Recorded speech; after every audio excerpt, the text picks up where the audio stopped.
Mu by'ukuri nta kintu ngiye kinshimisha ku giti cyanjye personally nk'iyo ngeze ahantu nkasanga imari nk'iyi ngiyi cyangwa se inzu nk'iyi ngiyi nziza cyane kandi iri no ku giciro gihendutse cyangwa se gitoya gikatutse, biranshimisha cyane, nyibereka numva mfite akanyamuneza kenshi cyane. Uyu munsi rero natemberereye ahantu ho bita Kicukiro mu Kagarama, ni neighborhood nziza murayizi mwese, abantu bajya bakurikirana ibintu by'amakaritsiye murabizi ko Kicukiro mu Kagarama ari ahantu heza cyane ho kuba watura ugatuza umuryango wawe. Nahasanze inzu nziza cyane, rero ni inzu y'akataraboneka, ni inzu nziza ya etaje ifite ibyumba 4, dushe na toilette enye, ni inzu y'umuryango nyine. Urabona ko ari inzu rwose ifinyoye kandi itari common n'izindi nzu dusanzwe tubereka. Urabona ko ari akazu karyoheye ijisho, tugendeye ku marangi gateye, tukagendera kuri design igiye ifite. Urabona ko ari inzu nziza cyane ukwiriye kuba watuzamo umuryango wawe. Ubwo ndavugana nawe wowe ufite amafaranga urimo gushakisha inzu n'ubundi iyo guturamo nziza cyane kandi muri karitsiye nziza cyane. Iyi nzu ifite ibyumba 4 nk'uko natangiye mbikubwirira, Kicukiro mu Kagarama hano ku Muyange, muri ya karitsiye nshyashya iyo barimo kudevelopa cyane kubera ukuntu abantu bahakunze ari benshi. Urabona ko ari inzu iri presentable kuri kamera yawe niba urimo kudukurikirana neza. Urabona ko ari inzu ifite amatara meza, ibirahure byiza. Mbese iyi etaje ndakeka yuko nibwo bwa mbere ushobora kuba ugiye no kwibona kubera ko yari itarajya ku isoko, nibwo ikirangira ubu ngubu. Nyirayo rero yambwiye ati nkeneye amafaranga, ngwino nyamuneka iyi nzu tuyikature tuyishyire ku giciro cyiza ihite ibona umukiriya. Niyo mpamvu rero nanjye nka Elisa mise mpagera, ariko kampani yacu ni Elisa Real Estate murabizi, mise mpagera ngo nyibereke ndi uwa mbere. Reka rero dukomezanye ntangire ngende mbereka inzu yacu neza. Murimo murabibona ko parikingi imodoka enye cyangwa 5 z'amajipe manini. Iyi nzu ikasa neza kubera ko bayiteretsemo neza ku buryo parikingi ubona ko ihagije, ni parikingi nziza yisanzuye. Dukomezanye kuri no side hano, iyo ukase hano uba ugiye mu gikari cy'inzu yacu, uca hano ubwo urabona ko hari amarobine, ahantu hose ni amakaro, nta hantu uzahurira n'ibyondo. Urabona ko ari ahantu hateguye neza cyane. Hano tuhafite akazu k'umukozi, urabona ko ari akazu keza cyane kameze neza. Hanyuma tugakomeza koridoro yose ni amakaro, nta hantu na hamwe uzahurira n'itaka. Hano tukahasanga akandi kazu, naho urabona ko ari inzu imeze neza rwose kandi yuzuye. Dukomezanya hano kuri ino side turahasanga ahantu ushobora kuba wakogereza nk'ibyombo, kandi naho hariho amakaro ameze neza cyane. Si ibyo gusa kandi hariya naho harimo akandi kazu kaba nk'akazu k'umuzamu. Urabona ko n'igikari cyacu kisanzuye kandi ari kinini rwose, ni kigari. Iyi nzu ni ngari pe. Hano hari storage, ubwo ni muri cave ya stairs. Urabona ko ari ahantu ushobora kuba naho wakifashisha ubika ibindi bintu. Iyi nzu ifite na rooftop kuri side yo hejuru, ndaza kwibereka ningera. Uyu muryango ushobora kuwukoresha ugiye mu gikari cyangwa se urimo kwinjira ujya nko mu gikoni cy'imbere.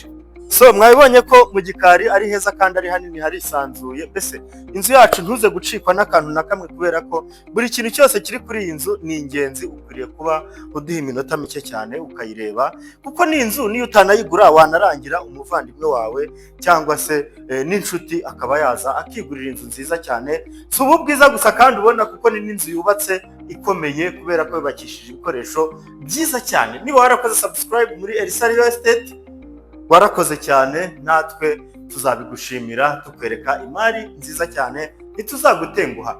Tukinjira hano turasanganirwa na salo nziza cyane, ni salo nini yisanzuye rwose, ubona yuko ifite ubwiza budasanzwe. Ni salo igiye irimo amadizayini meza kandi ikase neza cyane rwose. Urabona ko kuri no side hano dufiteho TV stand, TV stand nziza nini kandi igaragara neza. Itara ryiza cyane, ngira ngo yabazumingira akabereka. Urabona ko ari itara risa neza. Ikindi kandi hano dufiteho amabuye meza cyane atanga design ubona ko idasanzwe, ariko n'ubundi design dufite aha ngaha nazo. Mbese wowe gusa tuvugisha tukugeze kuri iyi nzu mu bambere, ndabizi uzayikunda. Reka ntidutinde muri iyi salo, dukomezeze muri salle à manger, aho dusanga salle à manger nziza nayo ifitemo privacy. Salle à manger yisanzuye, abantu bakunda privacy rwose hano ni sawa cyane, kuko salle à manger nayo ifite design zenda kumera kuba nk'izo muri salo. Urabona ko ari nziza cyane. Duhindukirana gato imbanyerekere n'aka ka design kari hano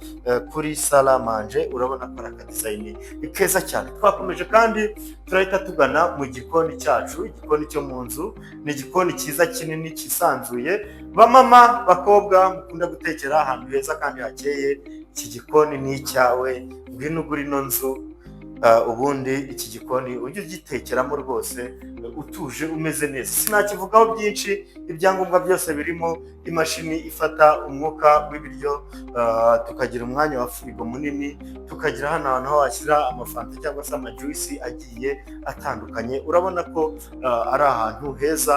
Muri rusange iyi nzu ni nziza, ariko kandi nanone ndumva ndeterese yo kuba nababwira igiciro tukiri aha ngaha. Iyi nzu yacu nziza gutya ifite ibyumba 4 dushira toilette enye, iri ku giciro cya $300,000 z'amanyarwanda, ariko ari negociable.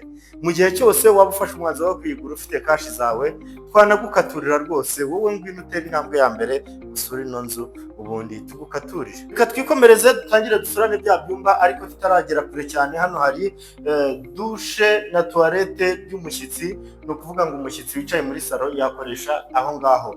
Hano naho hari escalier cyangwa se stairs zizamuka hejuru, ndaza kuzibereka tuzamutse. Si ibyo gusa kandi hano tuhafite utubati twiza cyane two washyiramo nk'inkweto. Urabona ko iyi nzu rwose umuntu wayubatse ni umuhanga, yayiteguye neza cyane.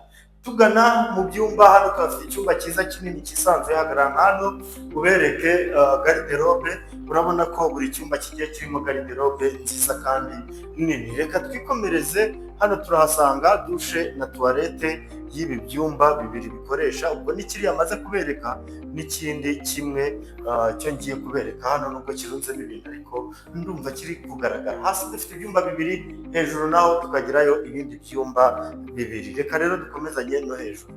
Reka twizamukanire muri za escalier natangiye mbereka. Urabona ko ari stairs nziza rwose kandi zitari ndende cyane, ni stairs wazamuka nturambirwe. Ino kote ya hano, ndahera hano kuri no side aho dusanga icyumba kimwe gifiteho dushe na toilette, ariko turahingukira kuri dushe na toilette. Reka bari nayo bita tubereka. Urabona ko ni nziza cyane rwose. So twikomereza, hano hari icyumba cyiza kinini kibona ko cyisanzuye, kirimo nacyo garderobe, mbese amarangi y'umweru sinakubwira. Hano naho nubwo tutari bujye, ariko hariyo akabalkoni keza cyane. Mbese iyi nzu ni nziza pe.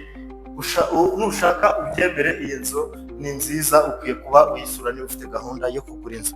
Reka duhere kuri aka balkoni cyangwa se aka rooftop. Ni akabariko keza kari accessible kuri buri muntu wese, waba uri muri chambre principale, waba uri mu byumba bisanzwe. Hano hantu wahasesinga. Urabona ko ari akabarikoni keza. Niba ufite miliyoni zawe 300, tugane muri Elisario Estate tuguhe inzu nziza nk'iyi ngiyi, ubundi uture neza. Kubera ko maze natwe turishima kuko muradushimisha, nta munsi n'umwe abakiriya bacu baradutenguha. Reka twikomereze rero muri chambre principale. Turahera muri vestiaire. Hano tuhafite vestiaire nziza irimo garderobe nziza kandi nini rwose, ubona ko yisanzuye, imeze neza cyane. Dukomeza rero, hano turahasanga dushe na toilette ya chambre principale. Ni dushe nziza nini yisanzuye, ariko umuntu ukunda kwitera makiyaje cyangwa se kwireba umaze kwambara costume yawe, urabona ko hano hantu ni heza cyane. Ubwo hano mu rwambariro no kuri dushe na toilette ya chambre principale. Reka twinjirane rero mu cyumba noneho nyirizina. Urabona ko ari icyumba cyiza, icyumba kinini, icyumba cyisanzuye, icyumba gifite amatara meza cyane. Urabona yuko amatara yose yaka neza kandi ahindura. Urabona ko ni icyumba kinini, ushobora kucyitiranya na salo, kandi mu by'ukuri ntabwo ari salo. Iki niyo chambre principale y'iyi nzu yacu. Ni Kicukiro mu Kagarama ku Muyange. We gusa tuvugishe kugeze kuri ino nzu nziza cyane. Si ibyo gusa kandi ino chambre principale ifite ceiling nziza cyangwa se parafo nziza ya gypsum iriho amatara meza. TV stand nziza nayo ntibayibagiwe. Urabona ko utuntu twose bagiye badufokasingaho ku buryo nta kadetaye na kamwe kigeze kabacika. Reka rero mbereke na balcony. Dufite balcony nziza cyane, ni balcony ya chambre principale. Urabona ko ifite amatara meza asa neza kandi akeye ameze neza rwose. Iyi nzu ntigucike niba ushaka kugura inzu nziza. Urabona ko balcony yacu ikomeza straight ikarenga ntarahirya.